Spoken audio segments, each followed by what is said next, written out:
I was sitting at the head of the table when my daughter-in-law Jessica leaned over to her sister-in-law and said, loud enough for half the dining room to hear, "We really need to talk about what to do with Margaret. She's becoming such a financial burden on the family." The words hung in the air like smoke, acrid and impossible to ignore, while my son Daniel, my own son, nodded slowly and said nothing in my defense.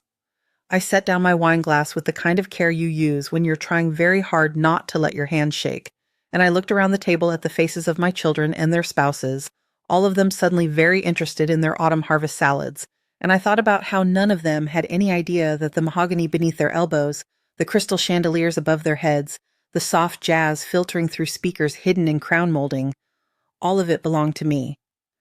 But I'm getting ahead of myself, and if I'm going to tell this story properly, I need to go back to the beginning, or at least to the part where things started to shift, where the careful balance I'd maintained for 30 years began to tip in a direction I hadn't anticipated.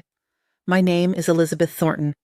I'm 67 years old, and for the past 3 decades I've owned and operated a chain of upscale restaurants throughout the tri-state area. 12 locations in total, each one carefully curated, meticulously managed, and quietly successful. I say quietly because that's how I've always preferred to operate. Beneath the radar, letting managers run the day-to-day operations while I focused on strategy, expansion, menu development, supplier relationships, the 1,000 invisible threads that keep a restaurant empire running smoothly.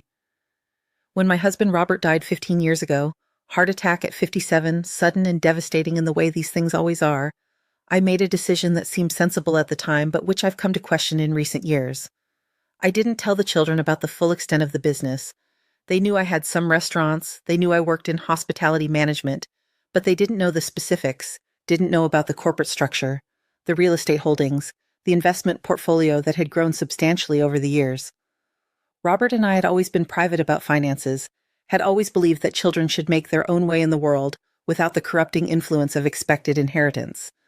And after he died, I continued that philosophy, perhaps to an extreme. I lived modestly, not poorly, but carefully. A comfortable townhouse in a nice but not ostentatious neighborhood, a reliable car that I kept for years, clothing that was quality but understated.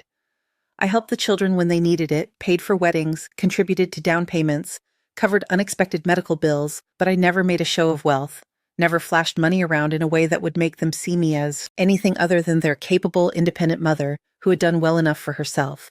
And for a long time, this worked perfectly well, this careful balance between support and independence, between generosity and boundaries. The shift began about 2 years ago, after I turned 65.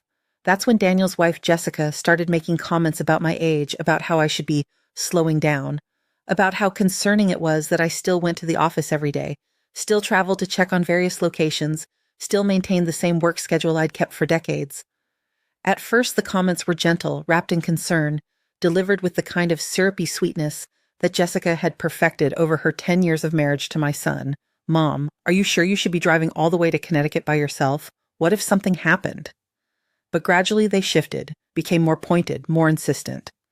My daughter Caroline, always more direct than her brother, was easier to manage. She had her own career as a physician, her own financial stability, her own life that didn't seem to require constant monitoring of mine. But Daniel, who worked in middle management at a pharmaceutical company, and his wife Jessica, who had stopped working after their second child was born, they seemed increasingly preoccupied with my life, my choices, my daily activities.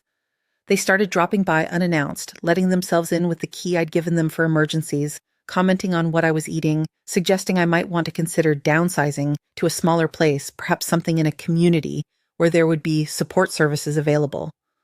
The irony, of course, was that I was in perfect health, had no intention of slowing down, and was actually in the process of negotiating the purchase of 2 additional restaurant locations. But they didn't know that, couldn't know that, because I'd never told them, and now the gap between their perception of me and the reality of my situation had grown so wide that bridging it seemed almost impossible. They saw an elderly woman living alone in a townhouse, working at what they assumed was some kind of part-time consulting job, driving an older car and wearing practical clothing and shopping at regular grocery stores like a normal person. They had no idea that I owned the restaurant where we had Sunday dinners twice a month. No idea that I owned 11 others just like it. No idea that my personal net worth was somewhere in the range of $45 million. And perhaps I should have told them earlier, should have sat them down years ago and explained the full situation. But there was something in me that resisted, something that wanted to see what they would do, how they would treat me when they thought I was just an ordinary retired woman with modest means. Call it a test, call it foolishness, call it the particular kind of wisdom that comes from decades of watching human nature unfold. Across restaurant tables, seeing how people behave when they think no one important is watching. The Thanksgiving dinner, where everything came to a head, was held at Thornton's, the flagship restaurant, the first one Robert and I had opened together 33 years ago. It sits in the historic district downtown, occupies a converted Victorian mansion with 3 dining rooms, a private event space, and a wine cellar that took me 5 years to build into something truly impressive. The name Thornton's is subtle, elegant, scripted in gold leaf on the frosted glass door, and when you make a reservation, you're booking a table that won't be available for at least 6 weeks unless you happen to be a VIP or happen to be the owner calling in a favor to her own staff. I'd arranged for us to have the Heritage Room, the semi-private dining area on the 2nd floor with tall windows overlooking the street, a fireplace with original tile work, and a table that could seat 12 comfortably. The children and their families arrived separately, Daniel and Jessica with their 2 teenagers, Caroline and her husband Victor with their 8-year-old daughter Emma, and my youngest son Peter with his new wife Sophie, married just 6 months and still in that honeymoon phase where everything the other person says is fascinating and wonderful. I'd arrived early, had spoken briefly with Raymond, the manager who'd been with me for 18 years, and who knew to treat me like any other valued customer when my family was present, had settled into my chair at the head of the table and watched them filter in one by one, watched them look around at the restaurant with the kind of casual appreciation people have for places they don't own. The meal started pleasantly enough. We ordered cocktails and wine, shared appetizers of mushroom tartlets and smoked salmon crostini, caught up on everyone's lives with the kind of surface conversation that large family gatherings require. Caroline told us about a particularly difficult surgery she'd performed the previous week. Victor talked about his architecture firm's latest project. Peter and Sophie described the cruise they were planning for their honeymoon that got delayed by 6 months. The teenagers, Jake and Lily, were glued to their phones in that way teenagers are, occasionally looking up to roll their eyes at adult conversation before returning to whatever was so compelling on their screens. It was Jessica who shifted the mood, as I'd somehow known she would. We were between the appetizer and main course, that lull in restaurant dining, where conversation drifts and reforms, where people refill wine glasses and excuse themselves to restrooms, and generally settle in for the long meal ahead.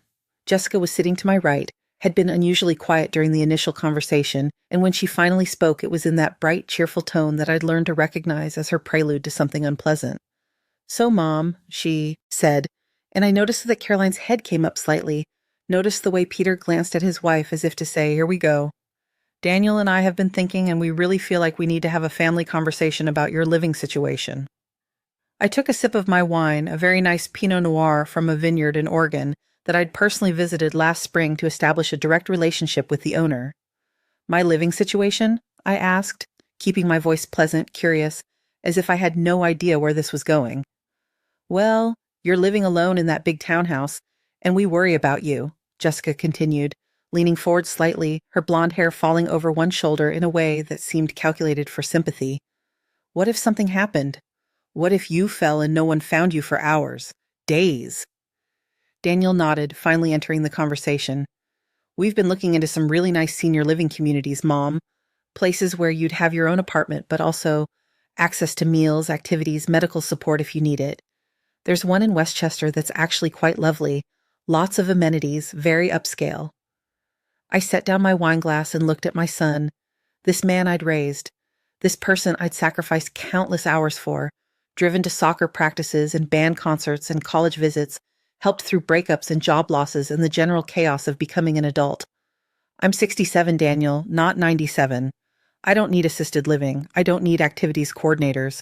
I'm perfectly capable of living independently."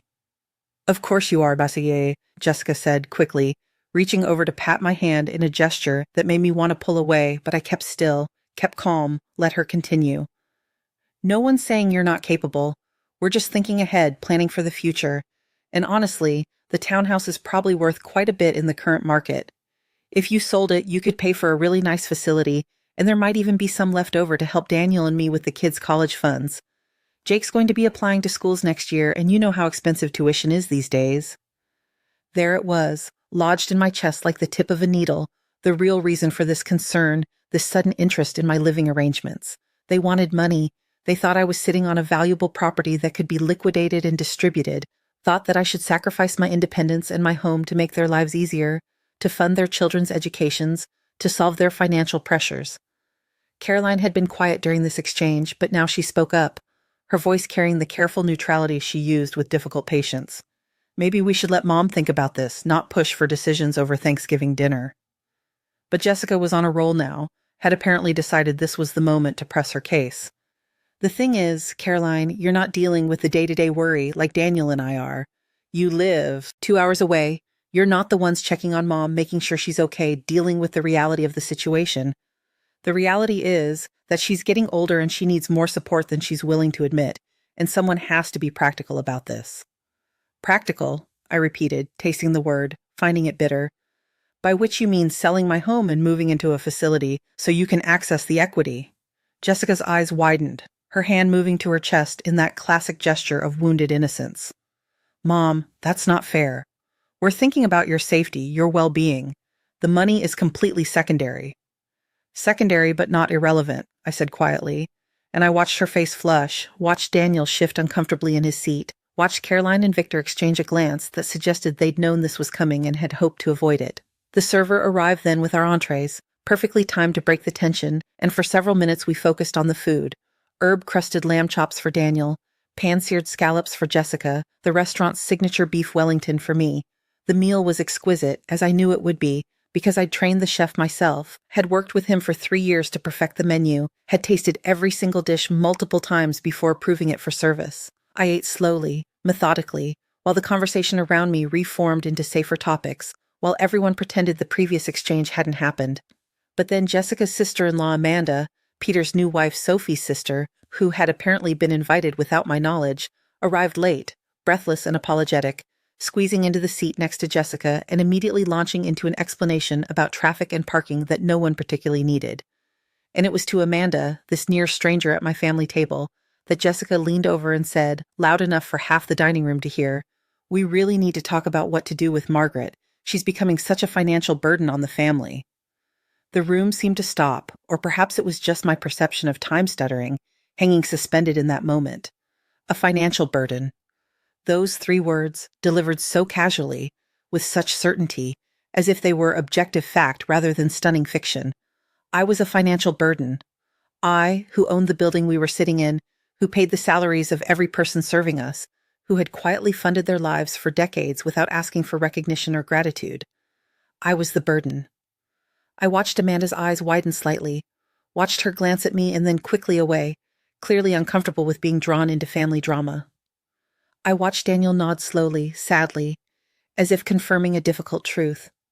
I watched Caroline's face tighten with anger, watched Peter's jaw clench, watched Victor reach for his wife's hand under the table, and I thought about all the ways I could respond, all the cutting things I could say, all the anger I could unleash in this moment of absolute betrayal. But instead I did something I rarely do. I stood up, slowly, carefully, with the kind of dignified grace that 67 years of living teaches you if you pay attention. I set my napkin beside my plate, smoothed down my simple black dress, and in a voice that carried clearly through the heritage room, I said, "Excuse me for just a moment." I walked across the dining room with my back straight, my head high, aware that my family was watching me with various expressions of confusion and concern and guilt. I walked down the stairs, past the host stand where Raymond looked up with immediate alertness, past the bar where Micah, the bartender, caught my eye and nodded once, in acknowledgement of something unspoken. I walked to my office, the one I kept on the first floor in what used to be the mansion's library, with built-in bookshelves and a fireplace, and a massive oak desk that Robert and I had found at an estate sale in Vermont. I sat down at that desk, opened my laptop, and pulled up the corporate directory. Then I picked up my office phone and made 3 calls. The first was to Raymond. "I need you to bring the reserve sign for the owner's table up to the heritage room. The gold one with Thornton engraved on it, put it at my seat." The second call was to my attorney, Maxwell Brennan, who I'd worked with for 25 years and who kept files on every major decision I'd ever made. "Max, I need you to be on call for the next few hours. I'm having a Thanksgiving dinner that's about to become something else entirely, and I want you available if I need documentation sent over." The third call was to my accountant, Lisa Clover, who managed my personal finances with the kind of meticulous attention to detail that made me trust her completely. "Lisa, I need you to pull together a summary of my financial situation. Everything. The restaurants, the real estate, the investments, the trusts. I need it tonight, and I need it comprehensive. Then I sat there for exactly 10 minutes, breathing deeply, centering myself in the way I'd learned to do during the worst years after Robert died, when grief and business demands and single parenthood had all threatened to overwhelm me. I thought about what I was about to do, about the consequences and the complications, and the fact that once you reveal certain truths, you can never unreveal them. I thought about whether I was being petty or justified, whether I was teaching a lesson or simply indulging in revenge, whether the satisfaction I was about to feel would be worth the family rupture that was almost certainly coming. And then I stood up, smoothed my dress again, and walked back upstairs to the Heritage Room, where my family sat around the table, conversation hushed and uncomfortable, clearly wondering what was happening, what I was doing, whether I was okay or angry or hurt, or all of those things at once. Raymond was standing beside my chair, holding the reserved sign, a beautiful piece of brushed gold with Thornton Private engraved in elegant script. When I entered the room, he turned to me and said in his formal server voice, "Ms. Thornton, where would you like me to place this?" The table went silent, completely, utterly silent in a way that made the clinking of glasses and murmured conversations from the main dining room below seem impossibly loud. I watched them all processing what Raymond had just said, watched the gears turning as they tried to understand why the manager was calling me Ms. Thornton, why he was asking me about placement of an owner's reserved sign, why any of this was happening. "At my seat, Raymond, thank you," I said calmly, and he placed it carefully at the head of the table, that spot where I'd been sitting when Jessica called me a financial burden, where I'd been quietly enduring their plans for my life and my future and my assets. I remained standing, let them all sit there staring at the sign, staring at me, the confusion on their faces almost comical if it weren't so tragic. Jessica's mouth had actually fallen open slightly, her fork suspended halfway to her plate. Daniel looked pale, genuinely shocked in a way I hadn't seen since he was a teenager, and I'd caught him sneaking back into the house at 3 a.m. Caroline had closed her eyes briefly, and when she opened them, she was looking at me with something that might have been understanding, might have been respect, might have been the dawning realization that her mother was full of surprises. "I think," I said slowly, carefully, "that we need to have a conversation about financial burdens. But first, let me clarify something that seems to have been unclear. This restaurant, Thornton's, the one we're sitting in right now, the one we've been having Sunday dinners at twice a month for the past 5 years, I own it. Not partially, not as an investment, not as some kind of consulting arrangement. I own it outright. I bought this building 33 years ago with your father, and we built this business together from absolutely nothing." I paused, let that sink in, watched the information process across their faces like dominoes falling, one realization leading to another. "I also own 11 other restaurants. You've been to most of them: Riverside Grill, where we celebrated Caroline's 40th birthday, the Garden Court, where Peter and Sophie had their rehearsal dinner, Harborside, where we had that lovely brunch last Easter. All of them mine. All of them part of a restaurant group that employs over 400 people and generates annual revenues in excess of $20 million. Jessica's face had gone from pale to red, a flush creeping up her neck that suggested she was beginning to understand the magnitude of her miscalculation. Daniel was shaking his head slowly, whether in disbelief or denial I couldn't quite tell. Peter had started to smile, a small growing expression of what looked like pride mixed with amusement. "Now," I continued, walking slowly around the table, letting my presence fill the room, "let's talk about financial burdens. Jessica, you mentioned that I'm becoming a burden on the family. I'm curious about that because from where I'm standing, the financial flow has been rather decisively in the other direction. Daniel, do you remember when you needed $25,000 for a down payment on your house? Do you remember where that money came from? Or the $15,000 for your wedding? Or the $10,000 when your furnace died last winter and you didn't have the savings to cover it?" Daniel couldn't meet my eyes, was staring at his plate like it held answers to questions he didn't want to ask. I moved on, my voice still calm, still measured, but with an edge now that cut through the air like good steel. "Caroline, I'm certainly not criticizing you. You've always been financially independent, always handled your own affairs. But I did pay for your medical school, all 4 years, and all the associated costs. $300,000 if we're keeping track, which apparently we are now. Peter, your culinary degree at that French institute, that was $60,000, and I paid it happily because I wanted you to follow your passion.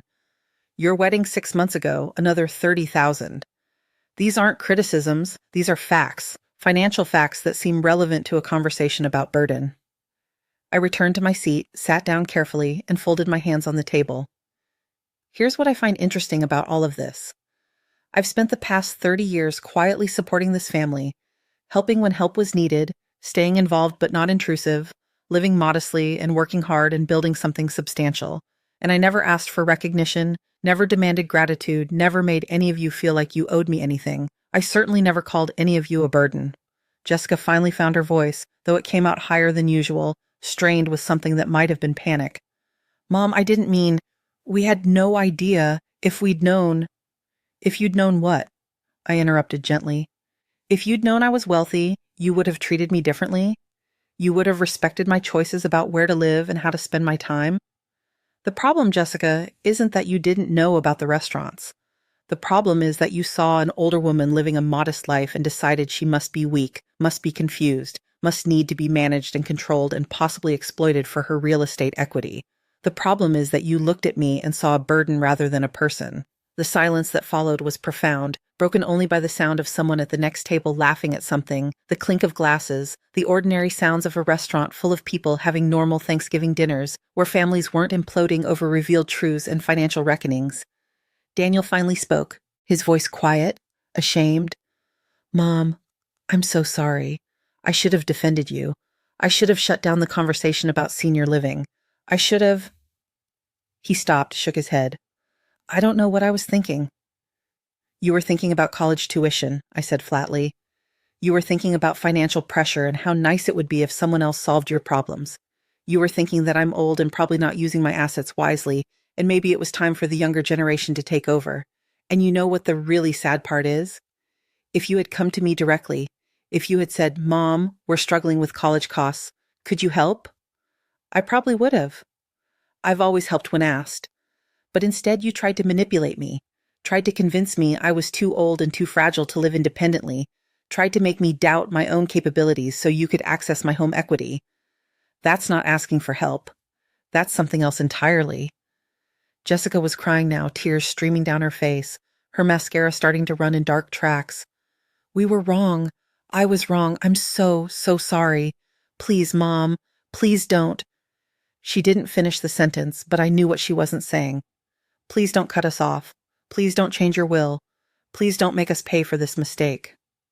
I looked at my daughter-in-law, this woman who had called me a burden in a restaurant I owned, who had tried to convince my son that I needed to be managed like a child, who had seen me as an obstacle rather than a person.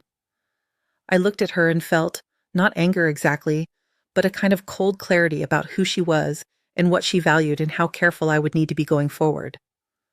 I'm not interested in punishing anyone, Wissam, I said quietly. I'm interested in clarity. I'm interested in honest relationships where people treat each other with respect, regardless of financial status or age or perceived vulnerability. I'm interested in a family where my children love me because I'm their mother, not because they're waiting for me to die so they can inherit. Caroline had been quiet this whole time, but now she reached across the table and took my hand. Mom, I hope you know I would never. I know, I said, squeezing her hand. I know you wouldn't. But you also didn't speak up when Jessica was making these plans, when Daniel was nodding along, when they were all sitting around discussing my life like I wasn't capable of living it. Silence is also a choice, Caroline. She nodded, her eyes bright with tears, but she didn't try to defend herself, didn't make excuses. That was one of the things I'd always appreciated about Caroline. When she was wrong, she admitted it, sat with the discomfort of it, let it teach her something. Peter spoke up then, his voice carrying an edge of something that might have been anger. For what it's worth, Mom, Sophie and I were planning to shut this conversation down. We were going to leave if it continued. We don't think you need managing or monitoring or any of this bullshit. I allowed myself a small smile at that. Thank you, Peter. That matters. Raymond appeared then, as if summoned by some sixth sense for perfect timing that all excellent restaurant managers possess. Miss Thornton, your guests' meals are growing cold. Would you like me to have the kitchen prepare fresh plates? I looked around the table at the untouched entrees, the abandoned wine glasses, the general devastation of what was supposed to be a nice family Thanksgiving dinner. No, Raymond, I think we're done here. Please package everything as takeout, separate containers for each family, and bring the check. Your meal is always complimentary, Ms. Thornton, he said smoothly. Not tonight, I replied. Tonight I'd like them to see the actual cost of dinner for 12 at an upscale restaurant. Itemized, please. He nodded and disappeared, and I stood up again, collecting my purse from where I'd hung it on the back of my chair. I'm going to leave now. You're all welcome to stay, finish your meals, have dessert if you'd like. Raymond will take care of whatever you need. But I need some space, and I think you all need time to process what just happened here. Mom, wait, Daniel said, standing up so quickly his chair scraped loudly against the hardwood floor. Please don't leave like this. We need to talk. We will talk, I said firmly. But not tonight.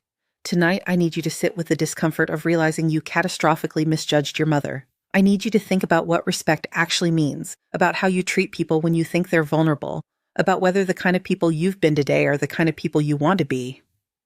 I walked toward the door of the Heritage Room, then stopped and turned back. One more thing.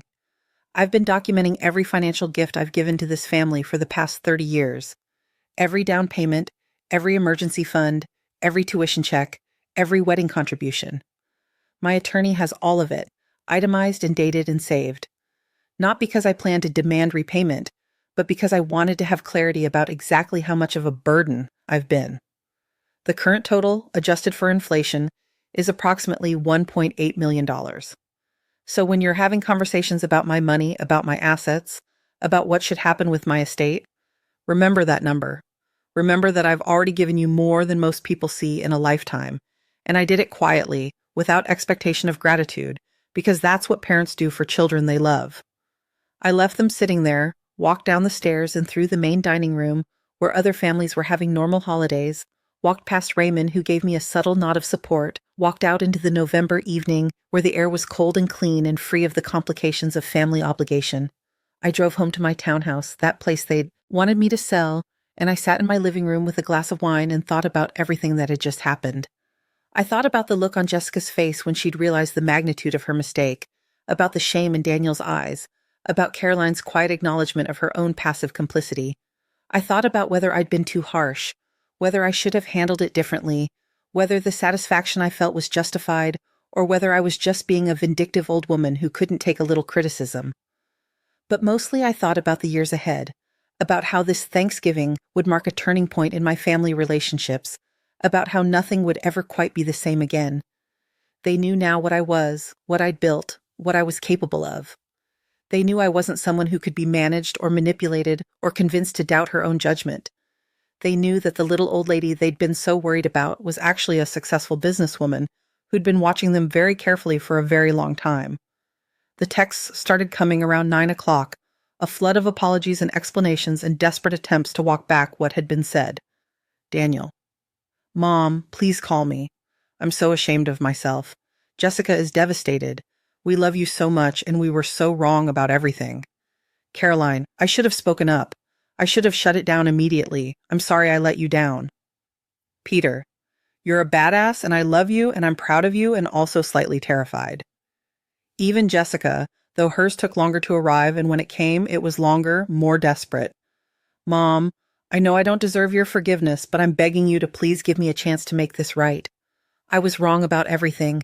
I was judgmental and greedy, and I took advantage of your generosity and your kindness, and I promise I will spend the rest of my life proving that I'm better than what you saw tonight. I read them all, but I didn't respond, not that night. I needed them to sit with it, needed them to really understand what they'd done, needed them to realize that apologies don't automatically fix broken trust. The next morning I woke up early, as I always do, and I went for a walk through my neighborhood, past the houses decorated with wreaths and fall arrangements, past neighbors raking leaves and walking dogs and going about their ordinary lives. I thought about what I wanted my life to look like going forward, about what kind of relationships I wanted to have with my children, about what boundaries needed to be set and what bridges needed to be built, and what mix of compassion and firmness would get me there. When I got home, I called Maxwell, my attorney. I need to update my estate plan, I told him. Not out of spite, not out of punishment, but out of clarity. I want trusts set up for the grandchildren's education. Full funding, but controlled distributions so no one can misuse the money. I want clear guidelines about inheritance, about what happens if I become incapacitated, about who makes decisions and under what circumstances. I want everything documented in a way that prevents exactly the kind of situation that happened yesterday. The burden conversation, he said dryly. Maxwell had an excellent sense of humor about family drama, probably from decades of watching wealthy clients navigate the complications of money and relationships. The burden conversation, I agreed. I want them to understand that I'm not some doddering old woman they need to manage. I want them to understand that I've been planning and preparing and thinking about the future for decades, and I don't need their help unless I ask for it. I'll draft something comprehensive, Cece, he said. But Margaret, for what it's worth, you're handling this with a lot more grace than most of my clients would. Most people in your situation would cut everyone off completely. I'm not interested in cutting them off, I said. I'm interested in teaching them something important about respect and autonomy and the value of treating people well, regardless of their perceived status. Cutting them off would be easy. This is harder, but it's better. I spent the rest of that Friday working on plans for a new restaurant location I'd been considering in Boston, losing myself in the details of lease negotiations and kitchen layouts and menu concepts. Work had always been my sanctuary, the place where I could control outcomes and make decisions based on merit rather than emotion, and today was no different. Saturday afternoon, I invited Caroline over for coffee. Just her, not Victor, not Emma, just my daughter and me sitting in my kitchen like we'd done countless times over the years. She arrived with red eyes and genuine remorse written all over her face, and when I hugged her at the door, she held on a little longer than usual, a little tighter, like she was afraid I might disappear if she let go. I'm not angry with you, I told her once we were settled with coffee and the almond biscotti I'd bought from the Italian bakery down the street. Disappointed, perhaps, but not angry. You've always been the one I could count on to think clearly, to see situations from multiple angles. So I need to understand, why didn't you speak up? She wrapped her hands around her coffee mug, stared into it like she was reading tea leaves. Honestly, I think I was avoiding conflict. Jessica she's very intense when she thinks she's right about something, and I knew if I challenged her, it would become this whole thing, and I just wanted to have a nice Thanksgiving dinner without drama. She looked up at me, her eyes full of tears. Which is such a coward's excuse, isn't it? I prioritize my own comfort over your dignity, and that's unforgivable.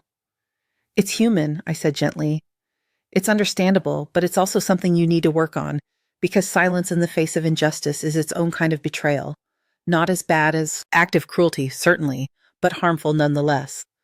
I know, she whispered. I know that now. When you stood up and asked for the owner's sign, Mom, I have never been so simultaneously mortified and proud in my entire life. Mortified that we'd all been so blind, so stupidly blind, and proud that you had the strength to expose it, to not let us get away with treating you that way. We talked for 2 hours, covering everything. My reasons for keeping the business private, her own anxieties about aging parents. She'd seen too many difficult cases in her medical practice, too many families torn apart by dementia and end-of-life decisions. The ways that Jessica's insecurity sometimes manifested in controlling behavior, the complex dynamics of adult sibling relationships. It was the kind of conversation that only happens when people are willing to be completely honest, to sit with discomfort, to acknowledge their failures without making excuses. I'm not cutting anyone off, I told her as she was getting ready to leave. But things are going to be different going forward. Clear boundaries, honest communication, mutual respect. If Jessica wants to be part of this family, she needs to understand that I'm not a project to be managed or a problem to be solved. I'm a person, and I deserve to be treated with dignity. Caroline hugged me again at the door, held my face in her hands the way I used to hold hers when she was little. You're amazing, Mom. I hope I have half your strength when I'm your age. You'll have more, but, I said, because you've learned something important this week. You've learned what happens when you stay silent when you should speak up. That's a lesson that will serve you well. Sunday, I called Daniel and Jessica and asked them to come over, just the two of them, no kids. They arrived looking like people going to a funeral, pale, anxious, dressed in dark colors as if mourning the relationship they thought they'd destroyed. Jessica had clearly been crying, her eyes puffy and red even under carefully applied makeup, and Daniel looked like he hadn't slept in days. We sat in my living room, the formal one I rarely used, with the good furniture and the art I'd collected over the years, and the oriental rug that Robert and I had bought on a trip to Turkey before the kids were born. I wanted them to see this space, to really see it, to understand that I'd been building a life of substance and beauty while they'd been assuming I was struggling and diminishing. I want to be very clear about something, I began, my hands folded in my lap, my voice calm and measured. I love you both. I love my grandchildren. I want to have relationships with all of you.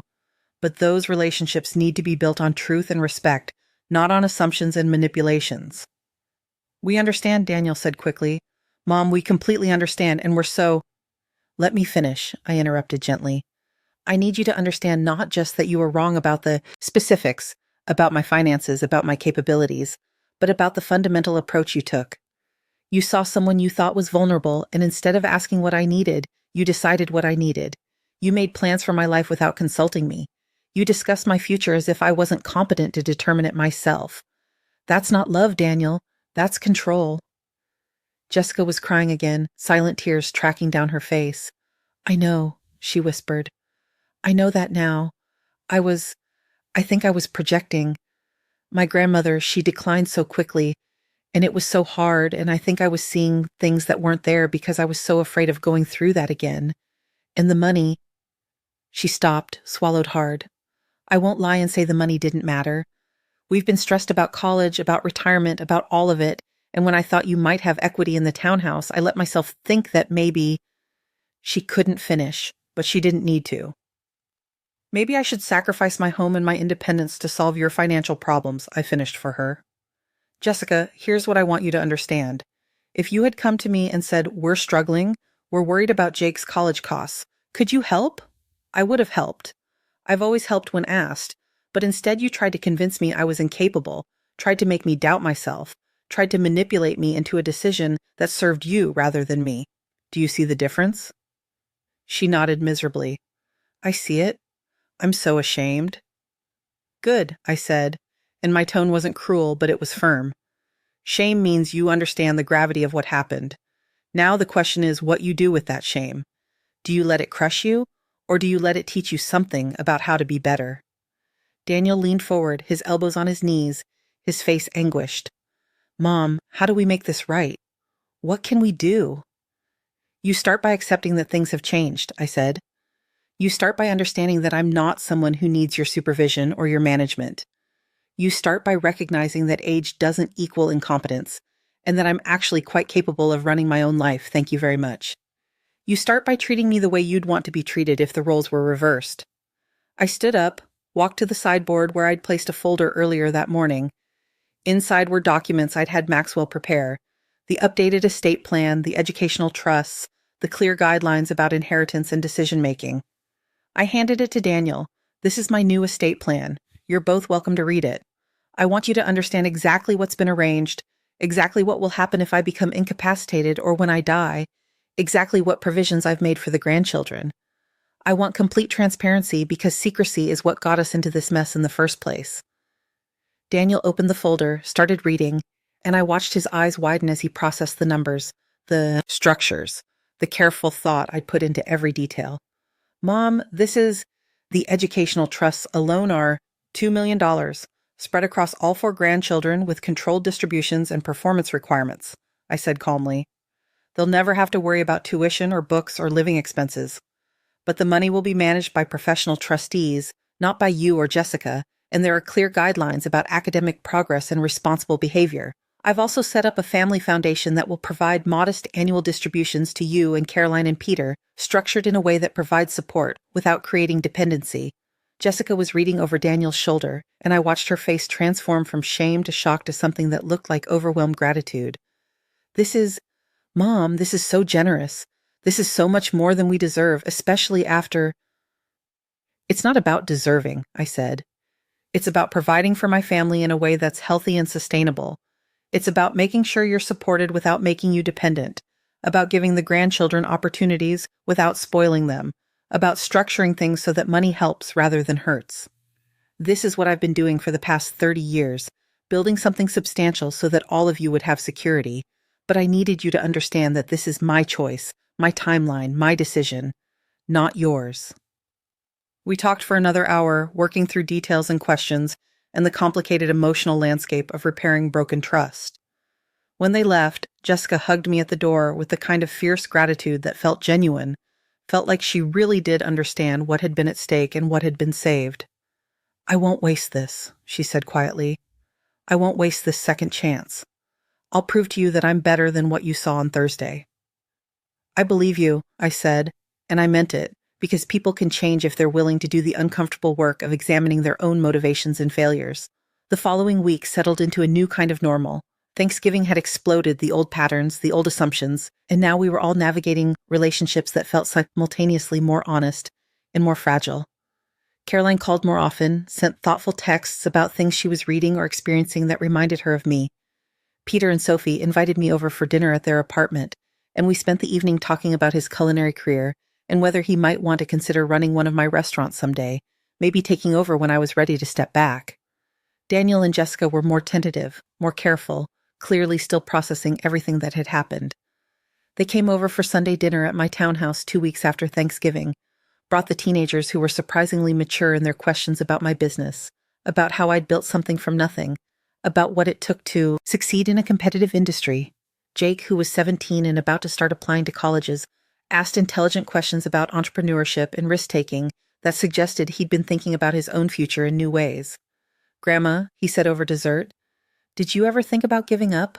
Like when Grandpa died and you had to run everything yourself? I considered the question carefully, wanting to give him a real answer, not a platitude. Every single day for about 2 years, I admitted. I would wake up and think, I can't do this, it's too much. I should just sell everything and take whatever money I can get and find something easier. But then I'd think about your grandfather, about what we'd built together, about the employees who depended on those restaurants for their livelihoods, about the legacy we were creating.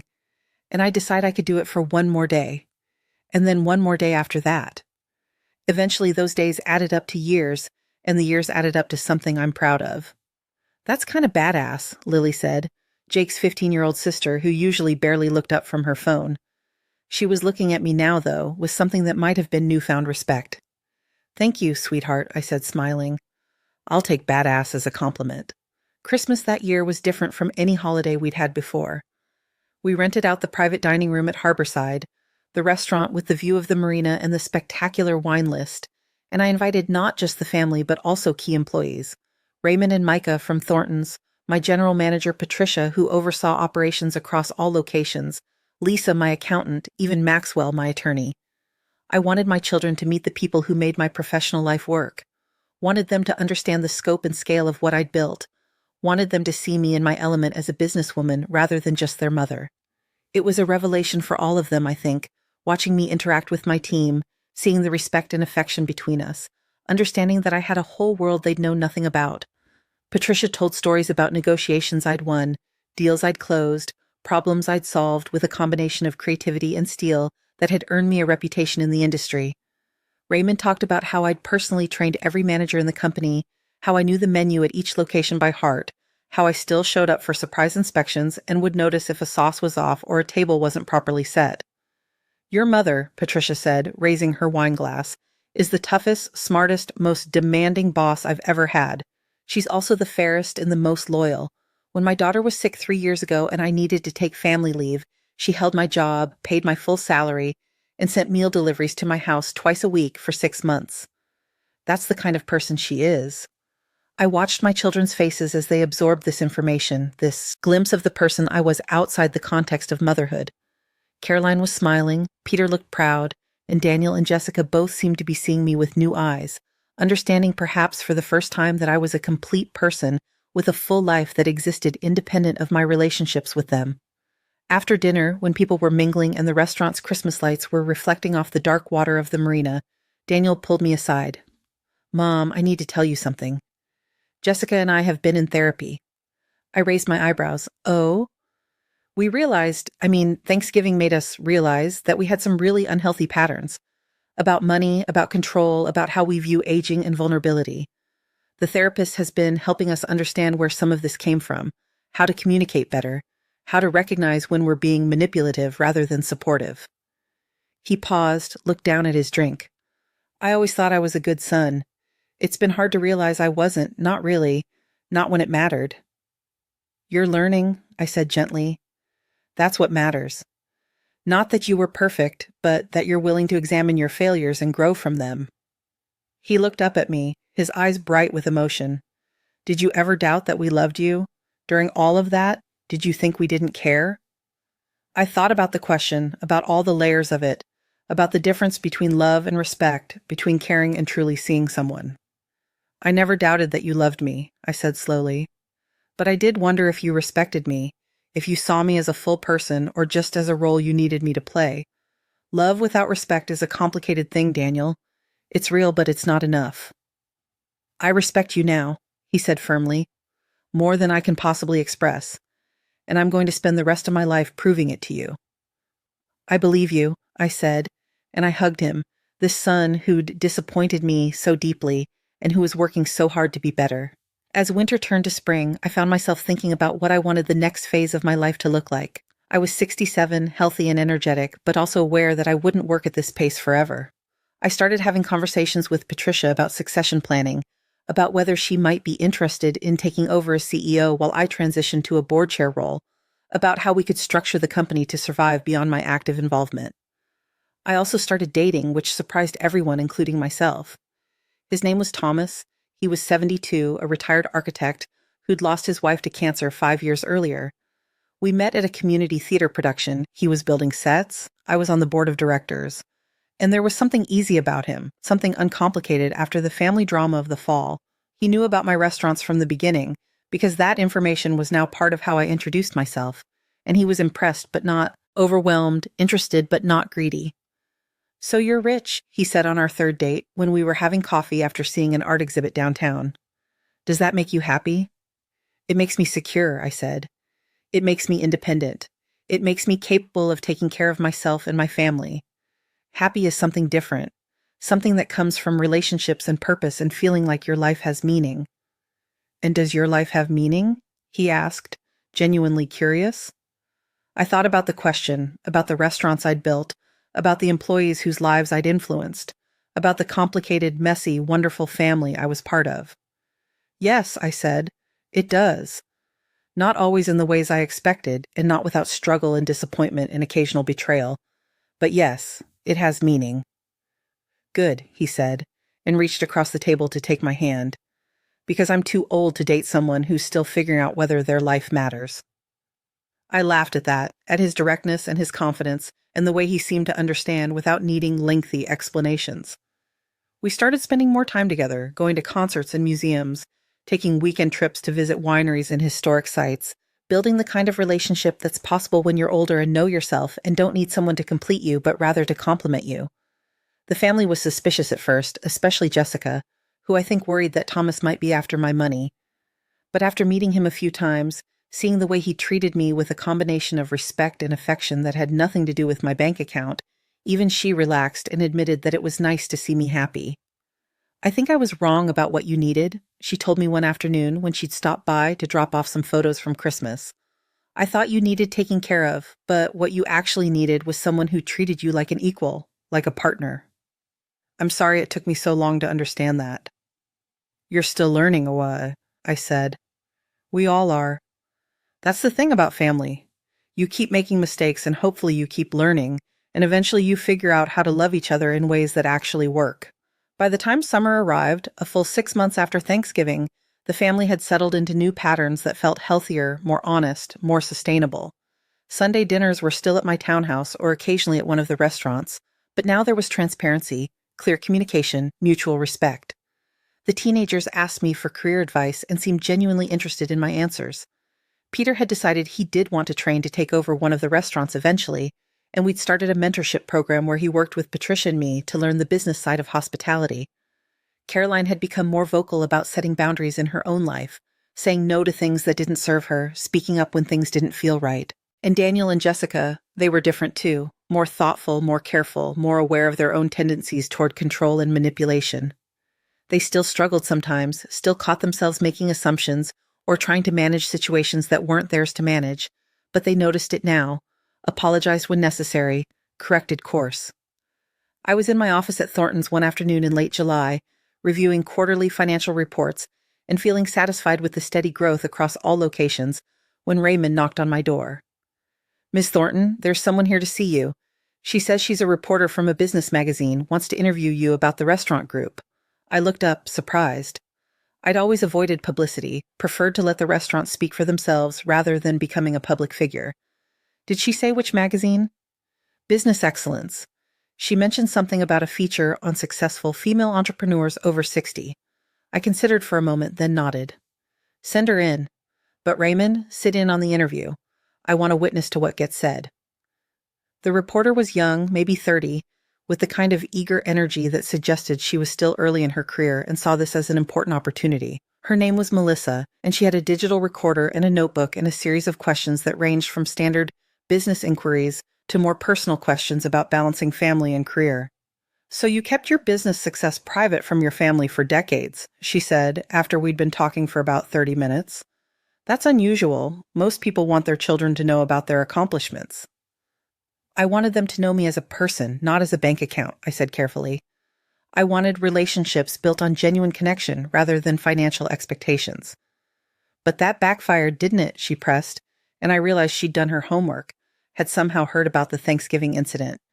Your family tried to push you into assisted living because they thought you needed help. I looked at her steadily, considering how much to reveal, how much to keep private. What happened in my family was complicated and personal, and we worked through it. The lesson, if there is one, is that assumptions about age and capability can be dangerous. Just because someone is older doesn't mean they're incapable. Just because someone lives modestly doesn't mean they're struggling. And just because someone is quiet about their success doesn't mean it doesn't exist. Do you have advice for other women facing similar situations? She asked. Women whose families underestimate them. I thought about Jessica calling me a burden, about the moment I'd stood up at that table, about the weeks and months of rebuilding that had followed. Document everything, I said. Know your own worth, both financial and personal. Have good advisors, attorneys, accountants, people you trust who understand your situation. Set clear boundaries and enforce them. And most importantly, don't let anyone convince you that age equals incompetence. You're capable until you're not, and you're the best judge of where that line is. The article came out 2 months later, a glossy feature spread with photos of me at various restaurant locations, quotes from employees and industry colleagues, a frank discussion of how I'd built the business and managed it through decades of change. There was a brief mention of family complications that arose from keeping her success private. But Melissa had been respectful, hadn't sensationalized it, had focused more on the business achievement than the personal drama. The response was overwhelming. I got emails from women all over the country, women who'd been pushed into retirement homes they didn't need, women whose families had tried to take control of their finances, women who were fighting to maintain their autonomy in the face of children who thought they knew best. They thanked me for speaking up, for showing that it was possible to set boundaries, for being an example of someone who refused to be diminished by other people's assumptions. I answered as many as I could, sent encouraging messages, connected some of them with attorneys and financial advisors in their areas who could help them protect themselves. It felt like a strange kind of purpose, this accidental advocacy that had grown out of one family dinner that went spectacularly wrong. The following Thanksgiving, a full year after the disaster, we gathered again at Thornton's. Same restaurant, same heritage room, but everything was different. The reserve sign was already on the table when we arrived, and no one flinched at seeing it anymore. It was just a fact now, part of the known landscape of our family. Mom owns restaurants, Mom is successful, Mom is someone who deserves respect. Thomas was with me this time, sitting at my right hand, charming everyone with stories about his architecture career and asking the teenagers thoughtful questions about their college plans. The meal was perfect. Raymond and the kitchen had outdone themselves with a modern take on traditional Thanksgiving fare that managed to be both innovative and comforting. The conversation flowed easily, with none of the undercurrent of tension that had marked the previous year. After the main course, before dessert arrived, I stood up. Not because I needed to make a scene or prove a point, but because I had something to say and I wanted everyone to hear it. Last year at this time, I began, and I watched them all tense slightly, remembering. We had what might generously be called a difficult evening. There were things said that shouldn't have been said, assumptions made that shouldn't have been made, and a spectacular revelation that changed everything. I've thought a lot about that night over the past year, about whether I handled it correctly, about whether I was too harsh or too gentle, about what it all means for us as a family. I paused, looked around at each of them, Daniel and Jessica and their teenagers, Caroline and Victor and Emma, Peter and Sophie, Thomas smiling at me with quiet support. Here's what I've concluded. That night was necessary. It was painful, but it was necessary. Because we were all operating under false assumptions, all playing roles that weren't quite honest, all avoiding difficult conversations that needed to happen. The explosion forced us to rebuild from truth instead of illusion, and what we've built over this past year is stronger because it's real. Jessica had tears in her eyes again, but this time they seemed like good tears, healing tears. Daniel reached over and squeezed my hand. Caroline raised her wine glass in a silent toast. So I want to thank you, I continued, for being willing to do the uncomfortable work of changing, of growing, of examining your own failures and becoming better. I want to thank you for treating me with the respect I deserve, not because I'm wealthy, but because I'm a person with agency and capability and the right to determine my own life. And I want to tell you that I love you all, deeply and completely, and I'm proud of the family we're becoming. To Mom, Caroline said, standing up with her wine glass, to Margaret, to Grandma, to one of the strongest, smartest, most impressive women any of us will ever know. To Grandma, the teenagers echoed, and everyone was standing now, raising glasses, smiling through tears, and I felt something that had been tightly coiled in my chest for so long finally relax, finally release. The dessert arrived. Individual pumpkin cheesecakes with candied pecans and bourbon whipped cream. And as we ate and talked and laughed, I thought about how strange and difficult and ultimately beautiful this journey had been. From the moment Jessica called me a burden to this moment of genuine family celebration, from secrecy to transparency, from assumptions to truth. I thought about the women who'd written to me after the article, about how many people were fighting similar battles, about how important it was to refuse diminishment, to insist on being seen as whole and capable and worthy of respect. I thought about the restaurants I'd built, about the legacy I was creating, about the grandchildren who would inherit not just money, but also stories about a grandmother who refused to be pushed aside, who stood up at a table and claimed her power, who rebuilt her family relationships on a foundation of truth. I thought about Thomas beside me, about this unexpected gift of companionship in a stage of life I'd expected to navigate alone. I thought about Caroline's strength, about Peter's pride, about Daniel's genuine transformation from someone who'd failed me into someone who was working every day to be better. And I thought about myself, about the woman I'd become over 67 years, about the accumulated wisdom and hard-won confidence and the absolute certainty that I deserved respect not despite my age but because of it, because I'd earned it through decades of showing up and building things and refusing to be less than I was. The evening ended with hugs and promises to get together soon and genuine affection that felt earned rather than obligatory. As everyone filed out, Daniel hung back for a moment. "Mom," he said quietly, "I know I've said this before, but I need to say it again. Thank you for not giving up on me. Thank you for being tough enough to call me out and patient enough to let me learn. I hope I'm becoming the kind of son you deserve." I touched his face, this child I'd raised who was now a middle-aged man learning difficult lessons about humility and respect. "You're getting there," I said gently. "And the fact that you're trying, that you're aware of your failures and working to address them, that's what matters. That's what makes me proud." After everyone left, Thomas and I sat in the Heritage Room for a while longer, finishing the wine, watching the street below where people hurried past in the cold November evening. "So," he said, "successful Thanksgiving?" "Very," I said. "A year ago I stood up at this table and had to prove my worth to my family. Tonight I sat down at this table and didn't have to prove anything. That's progress." "You know what I admire about you?" he said, taking my hand. "You didn't just win. You rebuilt. You could have cut them all off, kept the money, lived your life in peace without the complications. But you chose the harder path, the one that required teaching and patience and willingness to let them fail and learn. That takes more strength than revenge ever could." "It wasn't really a choice," I said. "They're my children. They're my family. I wanted them to be better, to learn, to grow. If I just punished them without teaching them anything, what would have been the point?" We drove home separately, he to his house, me to my townhouse that no one was trying to make me sell anymore. I walked through my front door, hung up my coat, poured myself a small glass of brandy, and sat in my living room looking at the photos on my mantel. Robert smiling at me from 20 years ago, the children at various ages, recent photos from family gatherings where everyone looked happy and genuine. This was what I'd wanted all along, I realized. Not secrecy, not some elaborate test, not the satisfaction of proving people wrong. I'd wanted honest relationships where people treated each other with respect, where age was honored rather than pathologized, where success was celebrated rather than hidden. I'd wanted to be seen as a whole person, mother, businesswoman, partner, friend, not reduced to a single role or a single dimension. The path to getting there had been more dramatic than I'd anticipated, more painful and more public and more complicated. But sitting there in my townhouse that no one was trying to sell, thinking about my family that had learned hard lessons and become stronger for it, thinking about the life I'd built and was still building, I felt something that I hadn't felt in a long time.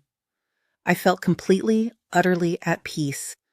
And that, more than any bank account or business empire or moment of vindication, was what I'd been searching for all along. The peace of knowing that I'd been true to myself, that I'd set boundaries that needed setting, that I'd taught lessons that needed teaching, and that I'd done it all with a combination of strength and grace that I could be proud of. I raised my glass to the empty room, to Robert's photo, to myself. To truth, I said quietly, to dignity, to the courage it takes to refuse diminishment, and to the family we become when we finally stop pretending and start seeing each other clearly. Outside, the November wind rattled the windows, but inside I was warm, safe, and surrounded by a life I'd built with my own hands and my own vision and my own refusal to be anything less than exactly who I was, a financial burden. The phrase still made me smile months later, in that way you smile at something absurd, something so wildly wrong that it becomes almost funny in retrospect. A financial burden. Me. The woman who owned 12 restaurants and had given her family nearly $2 million over 3 decades. The woman who had educated grandchildren and funded weddings and provided safety nets and never once asked for acknowledgement. But they knew now. They knew, and they would never forget, and more importantly, they had learned something valuable about assumptions and respect and the danger of mistaking quiet competence for weakness. And I had learned something too, that secrets, even well-intentioned ones, can create dangerous gaps between perception and reality. That transparency, while sometimes painful, is healthier than hidden truth. That family relationships are strongest when they're built on mutual respect rather than convenient fictions. The story of that Thanksgiving dinner had become a kind of legend in my family now, told and retold with varying levels of embarrassment and humor depending on who was doing the telling. The teenagers loved it, saw it as evidence that their grandmother was, in Jake's words, legitimately badass. Caroline told it as a cautionary tale about the importance of speaking up. Daniel and Jessica told it, when they told it at all, as a humbling reminder of how wrong they'd been and how lucky they were that I'd been willing to forgive them. I told it, when I told it, as a story about finding your voice even when it's uncomfortable, about standing up for yourself even when it might cost you relationships, about the belief that people you love deserve the truth even when the truth is difficult. Because that's what I'd given them that night, when I stood up and asked for the owner's sign, when I revealed the full scope of my success and my autonomy. I'd given them the truth. And the truth, uncomfortable and shocking and pride-crushing as it was, had set all of us free. Free to build relationships based on reality instead of assumptions. Free to treat each other with genuine respect instead of patronizing concern. Free to be our full, complicated, imperfect selves without pretending or hiding or playing roles that didn't fit. And that freedom, that hard-won, painfully earned freedom, was worth every uncomfortable moment, every difficult conversation, every tear shed and lesson learned. I finished my brandy, set the glass down carefully, and went upstairs to bed. Tomorrow there would be menu planning meetings and budget reviews and the 1,000 small decisions that running a restaurant empire required. There would be text messages from children and plans with Thomas and the ongoing work of being a person in the world. But tonight I was simply Elizabeth Thornton, 68 years old, successful and respected and loved in ways that were genuine and earned. A woman who had refused to be called a burden and had proved beyond any shadow of doubt that she was anything but. And as I drifted off to sleep in my comfortable townhouse that I would live in for exactly as long as I damn well pleased, I smiled at the memory of that moment, that perfect moment when I'd stood up at the table and changed everything with 3 simple words. "Excuse me, Raymond." Sometimes I thought the smallest gestures contain the most power. Sometimes all it takes to reclaim your dignity is the willingness to stand up and tell your truth, even when, especially when, that truth is going to make other people uncomfortable. I'd stood up, I'd told my truth, and in doing so, I'd not only saved myself but taught my family something they desperately needed to learn. That, I thought as sleep claimed me, was a pretty good Thanksgiving after all.